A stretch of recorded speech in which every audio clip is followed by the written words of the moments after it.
착용을 했을 때 헬멧을 이렇게 돌릴 때 여기로 이렇게 움직임이 여기서 이쪽으로 막 이만큼씩 넘어가는 이런 경우들 있잖아요. 이런 경우들이 없어야 된다는 얘기예요. 저는 돌렸을 때 크게 볼태기는 지금 살이 많아가지고 볼태기는 움직이는 건데 크게 돌아감이 없거든요. 그래서 그 움직임이 많이 이렇게 여기서 여기로 막 이렇게 움직임이 크지 않은 거, 그런 것들을 선택을 하셔야 돼요. 안녕하십니까, 중매라이더입니다. 오늘 제가 여러분들한테 소개시켜 드릴 내용은 바이크 초보자들이나 입문자들이 바이크를 사는 데 있어서 바이크만 사는 게 아니고 바이크는 장비가 필요하거든요. 보호장비. 보호장비 구매 요령에 대해서 제가 좀 알려드릴까 합니다. 일단 바이크의 보호장비라고 하면 크게 네 가지로 분리할 수 있거든요. 첫째는 가장 중요한 순서대로 얘기 드리자면, 첫째는 헬멧 그리고 보호대라 하면 팔꿈치 보호대와 무릎 보호대, 기본적으로 그 정도가 있겠죠. 그리고 장갑, 부츠, 이렇게 네 가지가 있어요. 첫째 가장 중요한 게 이제 헬멧인데, 헬멧은 가장 우선으로 봐야 될 거는 사이즈예요. 헬멧 사이즈가 왜 가장 중요한 부분이냐면, 헬멧이 약간 사이즈가 커서 헬멧 공간이 생겨요. 그럼 공간이 생겼을 때, 사고가 났을 때 머리를 찧었을 때 한 번만 꽁 찌는 게 아니고, 한 번 찌고 나서 두 번째 또 충격이 가해질 수 있고, 세 번째 충격이 가해질 수 있거든요. 나도 모르는 사이에 내가 넘어져 보면 헬멧이 분명히 한 군데로만 찧었을 것 같은데, 헬멧을 보면 여러 군데에 기스가 나 있는, 그런 식으로 1차 충격과 2차 충격, 그 다음 충격들이 계속 가해질 수 있거든요. 그럼 1차 충격이 있었을 때는 머리를 보호해 주겠지만 거기서 뒤틀림 현상이 생겨요. 헬멧이 크니까. 그럼 만약에 헬멧이 살짝 커서 위로 올라갔다, 충격에, 그러면 그 다음에 2차 충격은 턱을 보호할 수가 없잖아요. 그쵸? 그리고 만약에 뒤통수가 올라갔어요. 헬멧이 1차 충격에 의해서 뒤통수가 올라갔어요. 뒤로 찌어서. 그러면 그 다음에 2차 충격에 뒤통수를 보호해 줄 수가 없잖아요. 그래서 헬멧의 사이즈는 가장 중요한 포인트예요. 그래서 헬멧의 사이즈 선택은 눈썹 위에 이마에 가장 자기가 튀어나온 부분이 있으면 그 튀어나온 부분을 머리를 재는 거예요. 이렇게 둘레를 재서, 그 둘레가 제 기준으로는 제가 58하고 59 사이거든요. 59가 좀 안 돼요. 제가 둘레가. 그러면 저는 59 사이즈 정도가 맞는 사이즈고 58도 맞는 사이즈거든요. 저는. 그래서 근데 이제 뭐 57, 58이 M이고 보통 59, 60이 라지인데 어떤 걸 선택해야 되는지 참 애매모호할 때가 있거든요. 그런 거는 써보시고, 오프라인 매장에서 써보시고, 헬멧이 돌아가지 않아야 돼요. 돌아가지 않는 움직임으로 짱짱한 그런 움직임이 있어야 되거든요. 물론 뭐 새 헬멧을 쓰시면 처음에는 왕 꽉 조여지니까 좀 불편한 감이 있을 수 있어요. 처음에 바이크를 입문하시는 분들은 그 사이즈는 너무 작다고 느낄 수도 있거든요.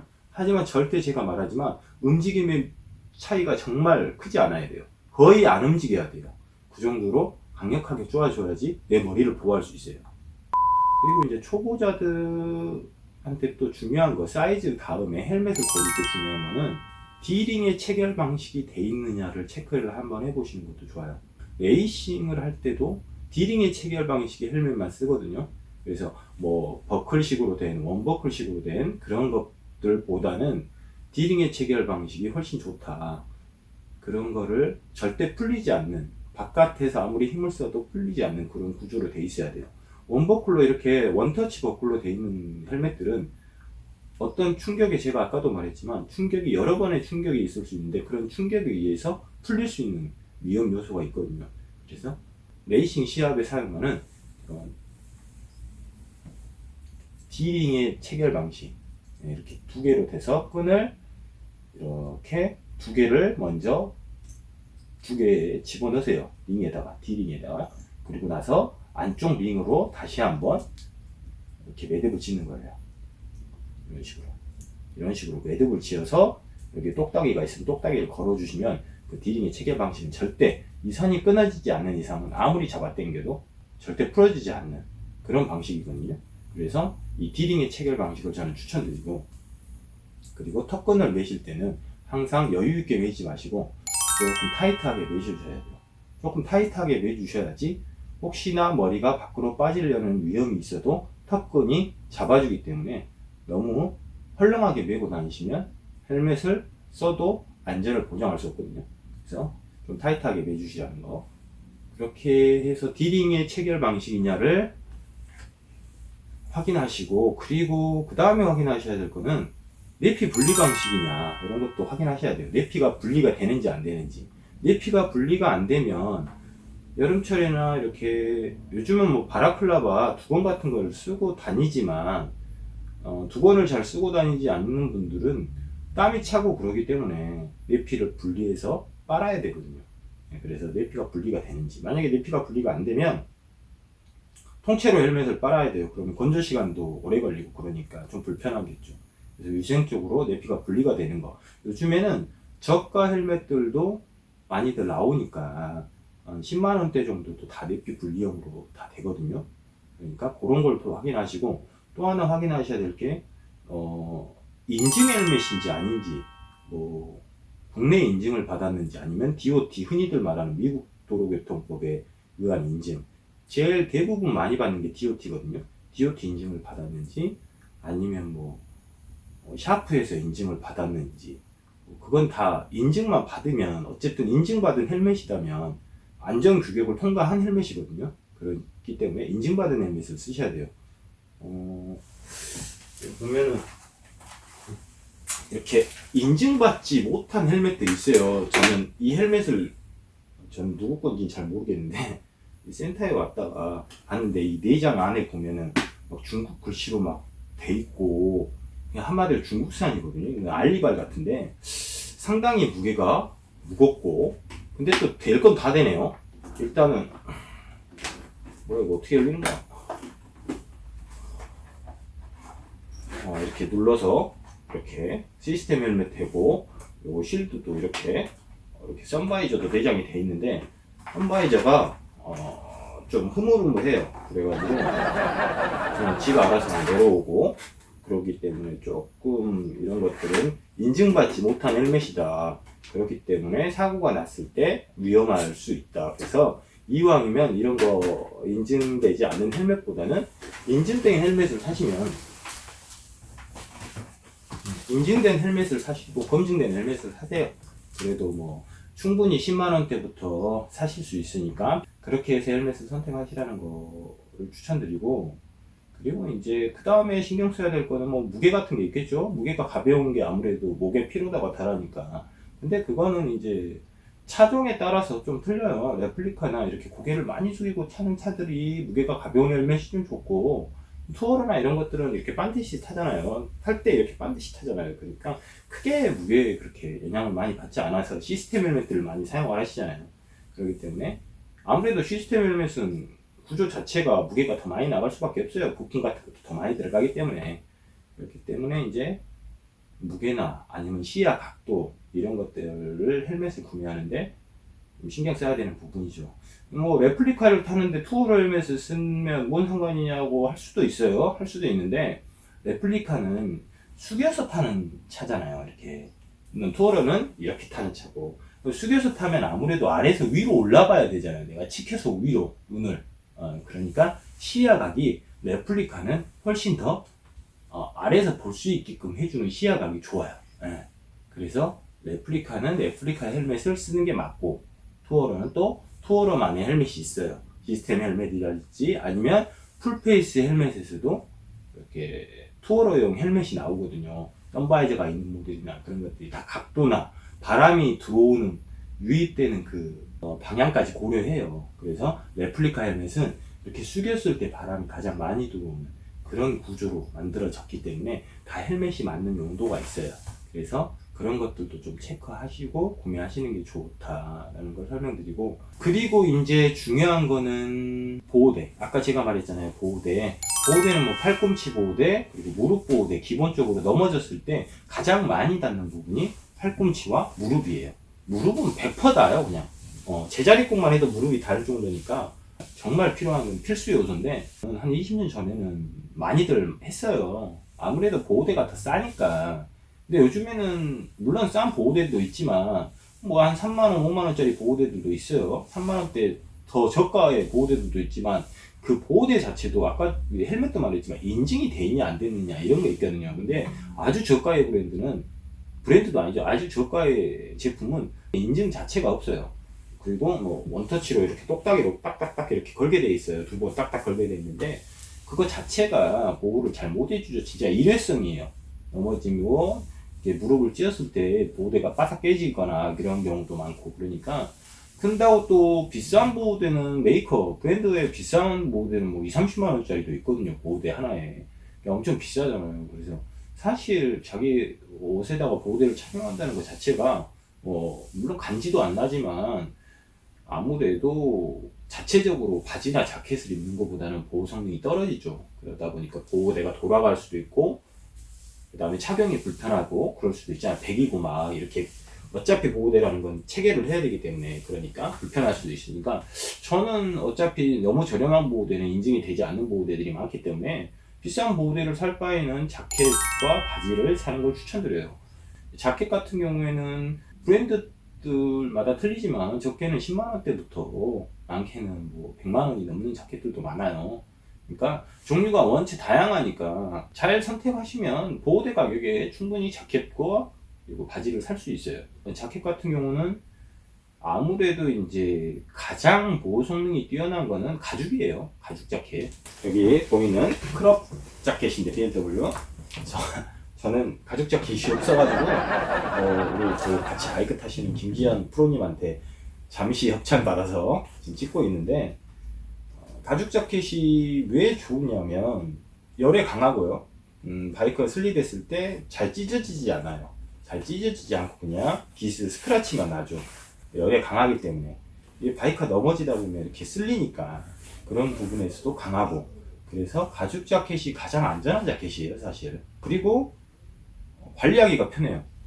투어를 갔다가 막 날파리들이 묻고 벌레들이 묻었을 때 닦아내서 가죽 관리제 같은 거 있잖아요. 뭐 캐럿 관리제나 뭐 기타 뭐 연양 크림이라든지 뭐 이런 니베아 크림이라든지 이런 거를 바르고 그러면 잘 되고, 그 다음에 통기가 우수한 데다가만 잘 놔두면 가죽은 오래되면 또 오래되면 멋스럽게 입을 수 있는 게 가죽이잖아요. 그래서 관리도 편하고 해서 가죽이 아주 뭐 사계절로 다양하게 입을 수 있어요. 물론 이런 가죽을 어떻게 겨울에 입느냐 한겨울에 입느냐 하자. 슬림 패딩 같은 것도 본인한테 다들 하나씩 다 갖고 있잖아요. 패딩, 슬림 패딩. 그런 거 안에다 입고 해도 되고, 바람막이 같은 거 입고 해도 되고, 다양한 날씨 변화에, 계절 변화에 다양하게 활용할 수 있는 본인들의 옷이 있어요. 그러니까 그런 옷들을 활용해서 입으면 충분히 겨울철에도 라이딩이 가능하다는 거. 그래서 가죽 제품이 일단 가장 가능성이 강하고 좋다. 보호 성능도 가장 좋다. 그래서 이제 레플리카나 뭐 레이키드 같은 거, 특히 레플리카는 가죽으로 된 슈트가 꼭 필수 요소다. 그렇기 때문에 레이싱을 하는 선수들도 가죽 슈트를 입는 거예요. 가장 보호 성능이 뛰어난, 그래서 가죽 슈트를 입는 거다. 그래서 가죽이 가장 뛰어나다. 그래서 가죽 자켓 정도는 한 벌쯤 있으면 좋아요. 가죽 자켓 이후로 이제 자켓이 흔히들 사람들이 많이 입는 이런 텍스타일 자켓이거든요. 텍스타일 자켓. 텍스타일 자켓의 또 장점은 뭐 세탁도 할 수 있죠. 세탁도 할 수 있고, 다양한 날씨 변화에 가능하게끔 방한 내피 같은 것도 나오고, 이렇게. 그리고 이거는 지금 다이내즈 제품인데 디드라이라고 있어요. 이렇게 디드라이라고 써졌죠. 디드라이, 사람들이 디드라이가 뭐지 하잖아요. 근데 이 제품의 안감을 보시면 바람이 안 들어오게끔 이렇게 막아주는 이런 안감으로 돼 있어요. 안감 자체가. 팔도 마찬가지로 다 그렇게 돼 있거든요. 그래서 얘는 방수가 잘 되는 제품이에요. 기본적으로. 그러면서 또 방한 내피가 있고. 그래서 방풍이 강한 재질이 이런 드라이 제품이다 생각하시면 돼요. 일반 텍스타일 자켓은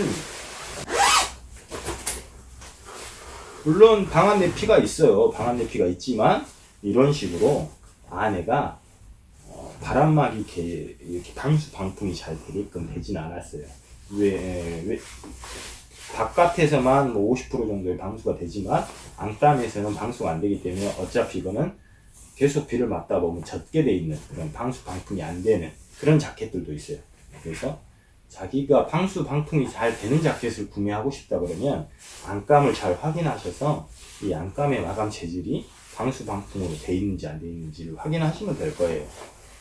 그래서 이런 기본적인 자켓들은 뭐 제가 알려준 사이트, 직구 사이트를 통해서 FC 모토나 그런 사이트를 통해서 10만원대에 구매한 자켓이거든요. 20만원이 안 들어가는 자켓이기 때문에. 그리고 나는 이런 자켓이야. 지금 내가 산 자켓이 방수 방풍이 안 되는데 난 겨울에 입어야 돼. 이렇게 입으면 추울까? 이렇게 하잖아요. 그러면 이 중간에 바람막이 하나 입으시면 돼요.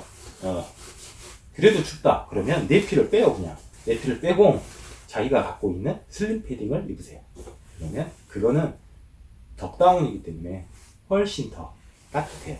그런 식으로 해서 다양한 날씨 계절에 이렇게 할 수 있는 텍스타일 자켓 이런 것들은 10만원대부터 구입이 가능하니까 가죽 자켓은 아까 말했지만 보호대도 4~50만원 이상은 줘야 되거든요.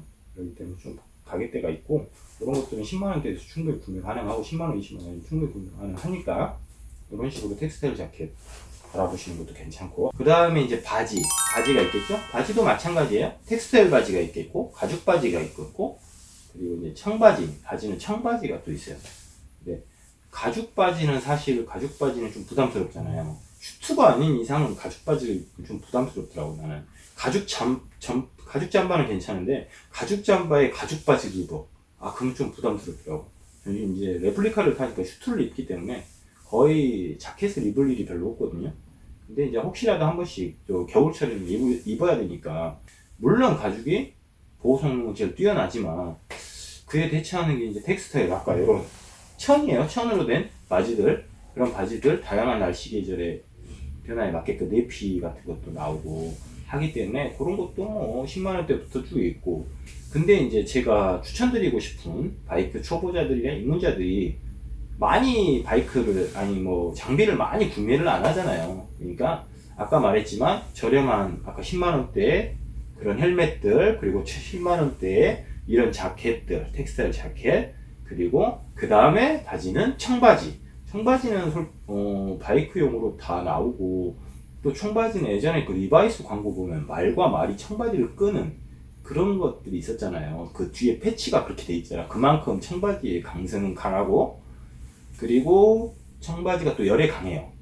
그래서 뭐 용접사들은 청으로 된 옷들을 입잖아요. 그런 식으로 열에도 강해요.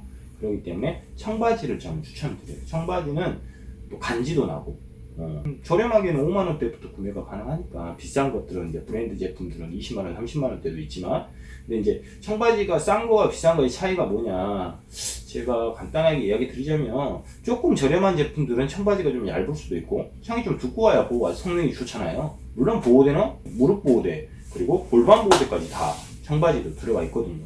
그렇기 때문에 아까 말한 보호대보다 훨씬 더 저렴하게 살 수 있잖아요. 5만원대만 산다면. 근데 이제 그보다 조금 더 돈을 써서 구매를 한다 그러면 뭐가 있을까요? 케블라 청바지가 존재를 해요. 케블라라는 거는 섬유 조직에서 그 열에 가장 강한 뭐 방탄조끼 같은 거에도 쓰이는 그런 게 케블라 원단이거든요. 케블라 원단은 이게 왜 필요하냐면 슬립을 했을 때 내 엉덩이가 이렇게 끄집고 가면 그 마찰에서 열이 뜨겁게 발생을 한단 말이에요. 잘못하면 엉덩이가 익어. 그러면 정말 끔찍하죠. 익어본 사람만 알아. 끔찍하거든요.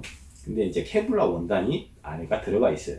그러면 청바지의 그 강성과 케블라 원단이 한 번 더 보호를 해주는 거죠. 기본적으로 뭐 바이크 장비에는 케블라 원단이 상당히 많이 들어가 있어요. 장갑에서부터 시작해서 우류에는 거진 케블라 원단이 많이 들어가 있거든요. 뭐 실도 케블라 실을 쓴다는 메이커들도 있어요. 그러다 보니까 케블라로 된 그런 청바지 이거는 케블라 원단이 들어간 거거든요. 근데 상당히 바지도 두껍고 이건 국내 생산인데 여기 보시면 안감이 이런 식으로 청바지 안에가 케블라 원단으로 이렇게 한 번 더 있어요. 이렇게. 그래서 상당히 두께감이 있어요. 바지가. 이게 엉덩이 쪽으로 미끌릴 가능성이 높잖아요. 슬립을 했을 때. 그리고 무릎 쪽도 아주 많이 들어가 있더라고요. 이거 보시면. 이런 식으로 바지 밑단에서 한번 보시면 이런 식으로 케블라 원단, 노란 원단이 이런 식으로 잘 돼 있는 걸 볼 수가 있어요. 그래서 이런 케블라 원단이 돼 있는 제품들은 한 10만 원대 더 구매 가능할 할 거예요. 그 다음에 이제 부츠랑 장갑 있겠네요. 부츠랑 장갑은 지금은 겨울철이니까 뭐 땀이 날 일은 없는데 보통 겨울을 제외한 나머지 계절에서 타시잖아요. 그러면 땀이 가장 많이 나는 부분은 손이에요. 손. 왜 손이 땀이 많이 나냐? 항상 손을 움직이잖아. 스로틀, 뭐 브레이크, 클러치 계속 손을 쓰잖아요. 그렇기 때문에 손이 가장 땀이 많이 나요. 그래서 장갑을 고를 때 통기성이 우수한 장갑을 고르세요. 근데 초보자일수록 뭐 장갑이 일단 뭐 한 개만 사지 2개 사고 3개 사고 이러지 않잖아. 입문자들이 처음에 입문할 때부터 장갑을 막 3개씩 갖고 시작하지는 않거든요. 하나를 사시는데 하나를 살 때 가장 중요한 포인트는 통기성이 좀 우수한 제품. 물론 겨울에 타실 때는 방한 장갑이 있던가 아니면 토시가 있던가 해야 돼요. 저같이. 근데 방한 장갑 아니 그러니까 겨울 말고 나머지 계절에는 통기성이 좀 우수해야 돼요. 그래야지만이 손의 그 땀을 바람에 의해서 말려주기 때문에 가죽 장갑들이 쾌적하게 쓸 수 있어요. 제일 많이 하는 게 가죽이에요. 아까도 제가 말했지만 바이크, 의류, 옷도 그렇지만 가죽 제품이 가장 강하거든요. 그래서 손도 가죽으로 된 장갑인데 통기성이 좀 우수한 장갑들. 얼마 전에 장갑 구매한 장갑인데 저도 이제 통기성을 안 볼 수가 없잖아요. 그래서 이런 통기성 구멍이 나 있고 이런 데로 구멍이 통기성 이렇게 바람이 잘 들어오는지 그리고 이런 손가락 마디마디마다 구멍이 나 있고 이렇게 되면 통기성이 좀 좋죠. 근데 여기서 더 통기성이 뛰어난 건 이런 데까지 바람이 잘 들어오는 그런 장갑들도 있어요. 이제 여름까지도 다양하게 쓰일 수 있다는 거.